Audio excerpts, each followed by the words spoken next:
So welcome and good evening. My name is Corinne DeBray, and I'm the managing director here at the Foster. Thank you for coming. I'd like to introduce Peter Fairbanks, again, president of the Montgomery Gallery in San Francisco, who's known Tony more than 30 years. He's had a big impact on a number of different people, and in his role has connected people, places, paintings, provenance, a lot of P's there. So, but it really gives art meaning. We're not just selling pieces of paper with paint on them. This is a part of the journey here with Tony that I think is a really, Peter offers a unique perspective on his paintings, and he played a pivotal role in Tony's career in the U.S. when he got started. So please give a warm welcome to Peter Fairbanks.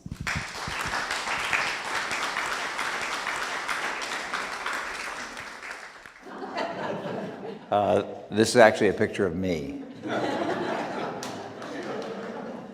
in my youth. And there's a reason why I show this, is that I was interested in the wilderness at a very early age, and spent time managing a farm off the coast of Massachusetts for about 2 years, and guided on the Allagash and St. Croix rivers, taught for 7 summers during the Outward Bound School in Maine, worked on ranches in Wyoming and Montana. Of course, I went to school in the winter. In the summertime, I wasn't doing that full time. So why is that significant? Because you really aren't here to hear about me. But then one day, this guy walks in through the door and has these tubes with some watercolors in them, and insists that I look at them. He had been referred to me by Graham Beale, who was at that time the chief curator at the Museum of Modern Art in San Francisco. I'm not quite sure why, but so he starts unrolling these things, and I said, well, we only deal with dead artists, and you're not dead yet. And I know that some people are dying to get in here, but I don't think you are. Anyway, but the reason I show you the early photographs is I fell absolutely head over heels for what Tony was doing. I thought he would show me these works such as this that he came back with. They're half finished, maybe 40% resolved, and I was entirely enchanted, and I said, yes, I'll work with you to make this so that people can see your works. And we organized an exhibition at the Academy of Sciences. And before I go on to the next slide, one thing that I couldn't quite understand was Tony had these, what we used to call them marginalia. Well, we changed that word because it sounded like juvenalia, or it didn't sound, they're now called souvenirs and that sort of thing. Why he had them? And later on he said, well, because when he returned to England, he could remember what these colors were like, because so many people thought he was on psilocybin or drugs. And when he came back from the Grand Canyon, because he was painting these paintings were so bright. And so he decided to bring the bits of sand, as you'll see later, back with him so he could remember the colors. And this is, we started the gallery in '84. Tony wandered in '87, and the rest is history, really. So what do I do? And this is 2 great supporters, Ellen Hoover and Lisa Peters, who adore Tony. They were just down here recently, and they worked with me in the auction business, and then started the gallery, the Montgomery Gallery. I think we worked together maybe 25 to 28 years, and they just adore him, and for good reason. There's his picture. And Duncan Robinson really gave him the first show, and I wasn't aware of that when Tony rolled in through the door and started to show me what he was doing. But I did see some of the images of what he had painted for his Thoreau's country.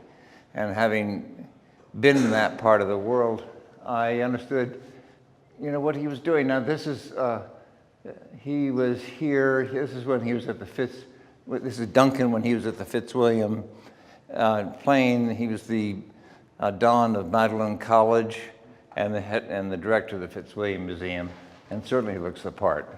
But he also, if you haven't read his essays in the various catalogs, they are just terrifically eloquent. I was reviewing them again and had remembered how gorgeous, how wonderfully written they are. And Mount Katahdin was one place where I spent a fair amount of time, and this was in the Thoreau's country exhibition. And I saw this image, and I was immediately attracted to what Tony was doing, of course, as well as the High Sierra pictures. And I was asking Winslow Briggs if he knew who Patrick was, because Winslow gave a lecture earlier and about his time with Tony, and he didn't remember that Patrick was the name of the mule that ran away. Anyway, this was part of his first series, High Sierras, and it was a modest success. It was hard to support Tony. Sort of wondering, what part do I play in all this? Well, Tony was, these didn't sell for very much, and he had to wait until somebody bought them to get his money. And of course, I took a big whack, and he got a little bit afterwards. But so we started doing a whole series of deposits. Now, here's another one that's important, and I'll get to that in a minute. So people would put down maybe $1,000 towards the eventual purchase of another painting, to one of the paintings that he would purchase that later when they were finished. Now, this was an important painting. It was on the wall on the way to the ladies' room at the Smithsonian, which is something we're not supposed to mention, but Tony's not here, and Jane is, but Jane spotted this, and she just fell head over heels for Tony. This was 1989, I think, in Washington, D.C., and it just, there she is. And she was just thrilled by what Tony was doing. Strangely enough, she goes back and tries to find out where, you've all heard this story, who represents him, and she happens to ask a friend of hers, Louisa Lafarge, and Louisa Lafarge used to work for me, and she says, oh, it's Montgomery Cowery. Anyway, and so from that beginning, we now have the Foster Art and Wilderness Foundation, and we're very lucky that she had to go to the ladies' room. That's all I can say. And no, it was, and because then the story goes on, she started collecting Tony's work. I think it was in 2002 or 3. We were all, the exhibition was at the Royal Albert Museum in Exeter, and she came over with Kurt and family, and they were all there. It was great fun. We all had a wonderful celebration. Stayed at the Foy Hotel. I think the Foy Hotel was really something out of a film for English middle-class people who are on holiday, because they'd never seen anybody breastfeeding in the dining room. And it was a slightly funky place. I don't think it had been painted inside or outside for about 40 years. Anyway, but this space that's been created is pretty remarkable. Now, all these journeys, each one, I could go on and tell stories about each of them, but we only have another 15 minutes to talk, so I'm not going to, but it is remarkable how much he's achieved and how far he's gone during this period. Every time I open another catalog and go back to revisit his trips, I'm amazed. And what does it say? There are 532 paintings. It is quite an accomplishment. And we're lucky to have the Foster here where we can enjoy so much of them. Now, we were talking about souvenirs. Here's a collection of, this is what his studio looks like. I mean, he's got all these little packets of stuff. It's just amazing. He brings back sand from beaches, from cliff sides, from river bottoms, and then little other objects. Yeah, look at, he had to bring back water from an iceberg. You think, is it really necessary? But he does.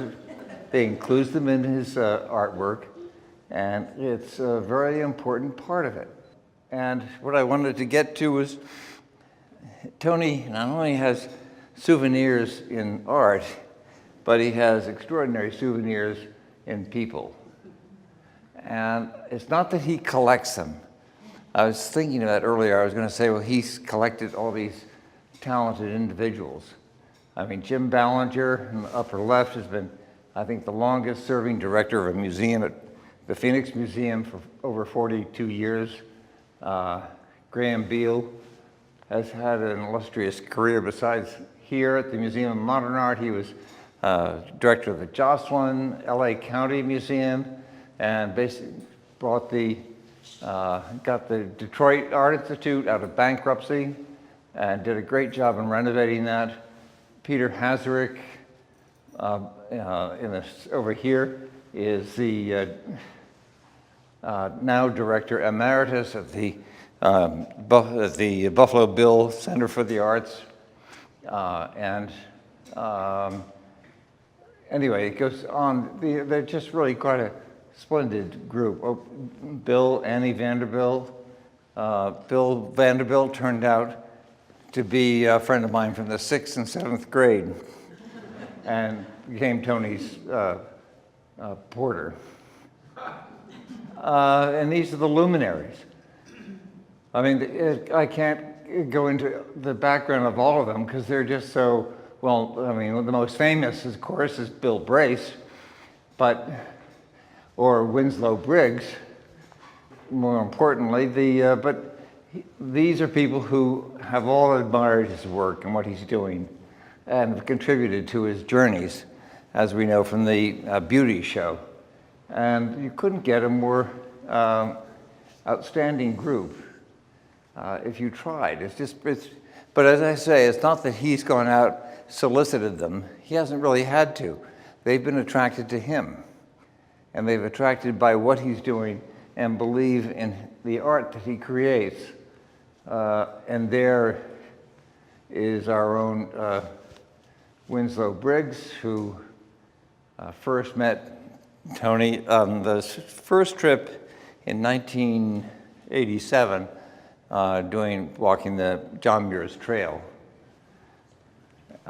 And this is Winslow Briggs, and then Michael Engel. We had a gallery at 250 Sutter Street.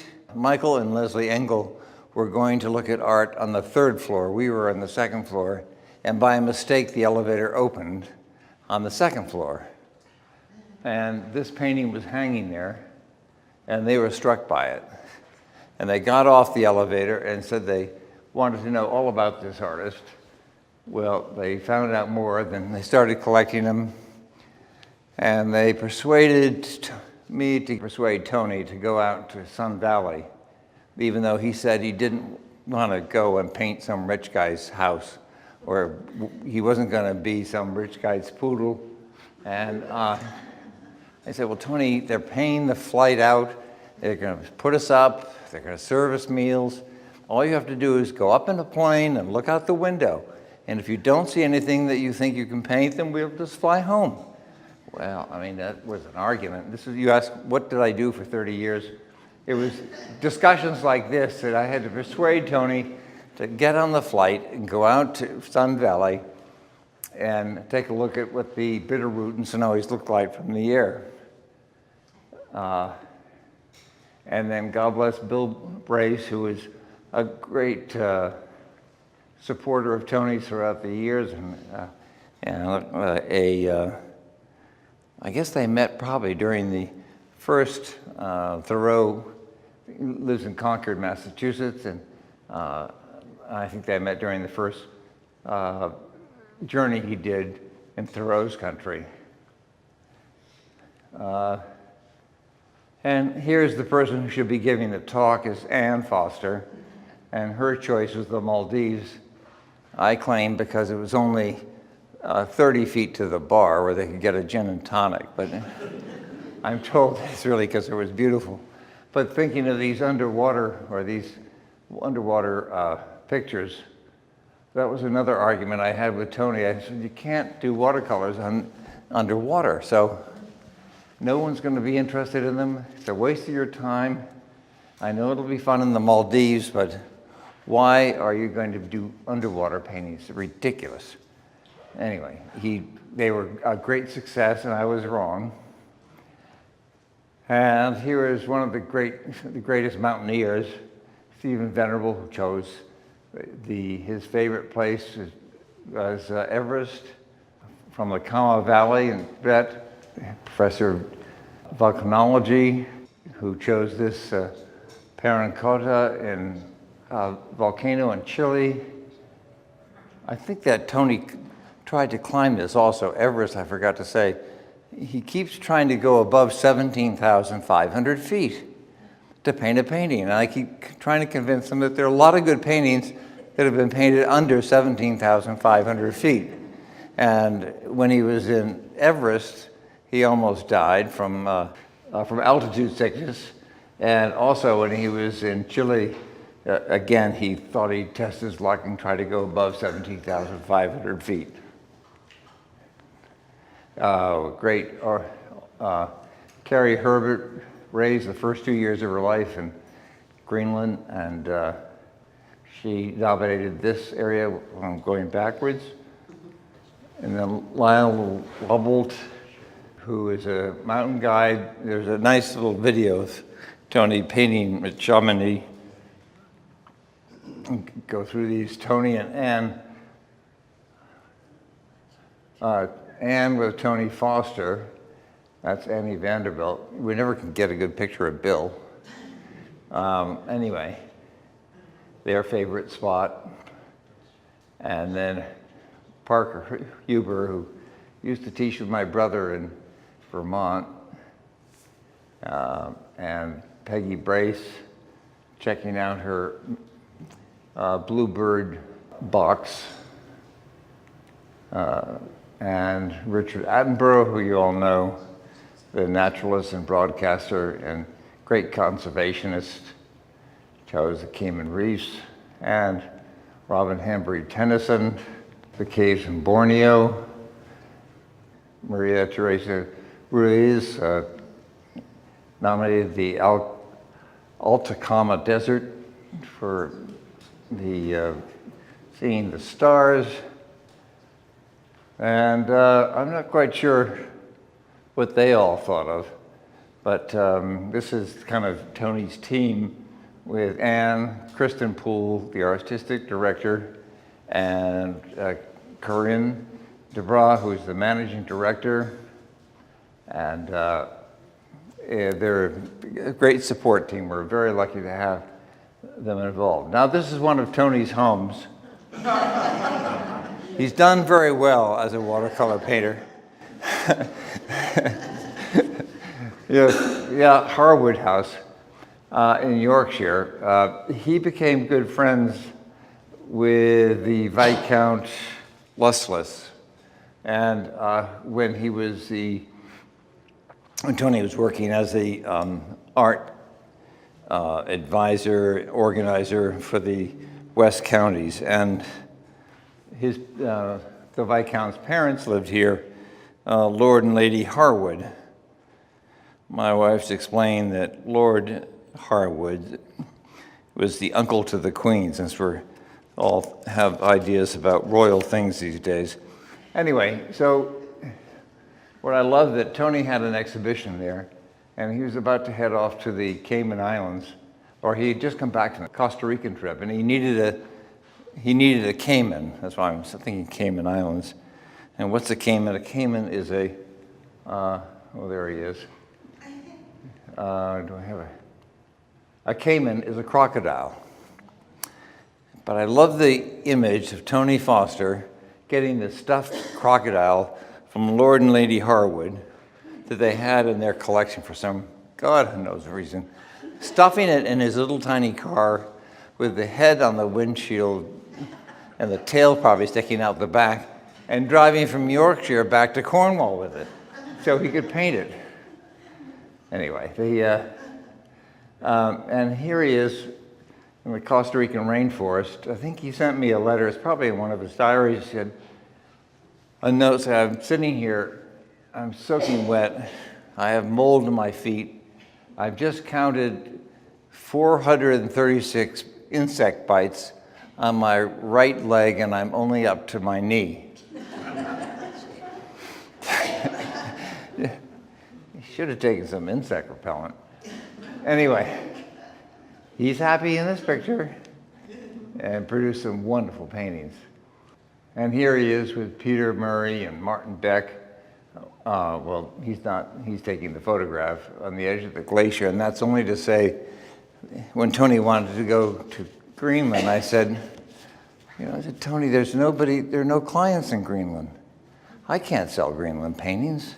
It's just nothing but tundra, ice, rocks, a bunch of Inuits and whale blubber. Anyway, he was insistent and was going to go, and somehow he convinced Martin Beck is kind of the local in Tyredith, the man about town who sort of fixes everything, sort of a carpenter, plumber, what have you. And then Peter Murray is married to Anne Vanderbilt's sister, and they were wondering what they were doing there because all of their food supplies were lost, and they really did spend their time living off of whale blubber and seal meat. And we didn't sell any paintings. And the underwater paintings, I already spoke to you about how I thought he was totally nuts. How could he paint them underwater? Nobody would buy them. And you have to understand that I started to speak earlier about how to finance Tony and his trips, and that was, we came across this idea about having deposits. So you put down a $1,000 deposit, and then we put your name in a hat, and we pull it out, and you would have the first, second, third, or fourth choice of the paintings, depending on the way your name came out of the hat. And this became really complicated because we'd have an opening, let's say, at the Royal Albert Museum in Exeter, and some people couldn't come, so we sent them slides, and they'd be sitting there. It'd be, 4 o'clock or 2 o'clock in the afternoon in Sun Valley, and they're looking at the slides of the paintings, and we have other people there who are really getting mad at each other because they noticed that Jane's after that one over there, and they wanted it, and why she getting first because she picked the name out of the hat, or Kurt did, or something. And Tony couldn't stand it. He went to, first time I ever seen him or heard about him going to a cathedral. He went into a cathedral and waited until this whole process was over because it made him so tense.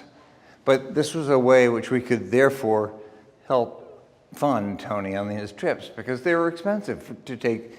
I mean, he lived on a shoestring, but still just to fly to some of these places and eat and look after his, his gear.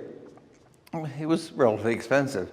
So this way we were able to get some money in advance for Tony to afford his journeys.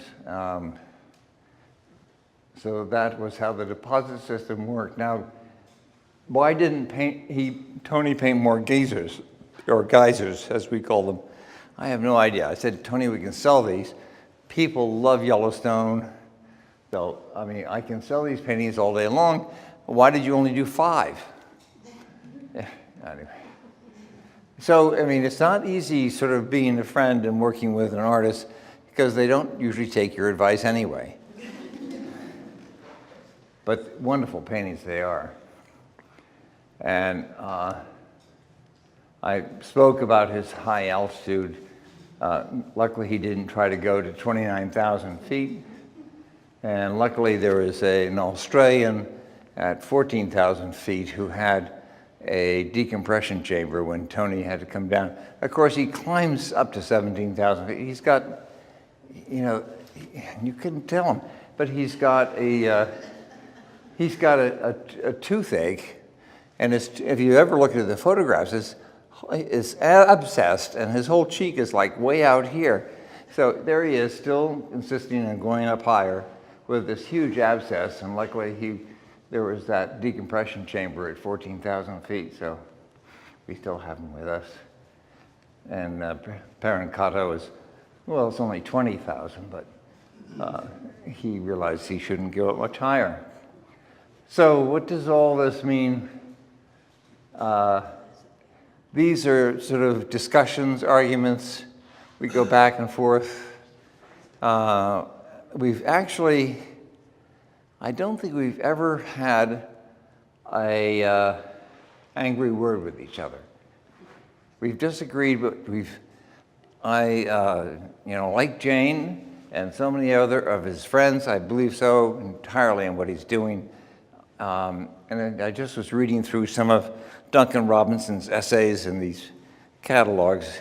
He's just so eloquent. But what Tony brings to us is something very special. And what Jane and the Fosters created here is a remarkable space where we can contemplate them, where we can really be with them and be in those places. It's so refreshing to most museums. I was at the opening the other night with Tony at the Museum of Modern Art. It was heaving, just heaving with people. And they were having, it was a Magritte opening, so you had people with, that museum had frames, and you could hold an apple in front of your face or a flower at the left and become a Magritte painting yourself. There's the line for drinks went around the block. It was just a mess. And we finally gave up and left. And it just reminded me what a very special thing we have in the Foster Foundation here. The colors chosen, the way it's hung, the way it's presented is truly unique. And I hope you'll tell your friends about it. Before Tony got on the plane to fly back on Saturday, he sent me this. And I thought it was appropriate to end with it. Oh yeah, that was us the other day. So, thank you very much.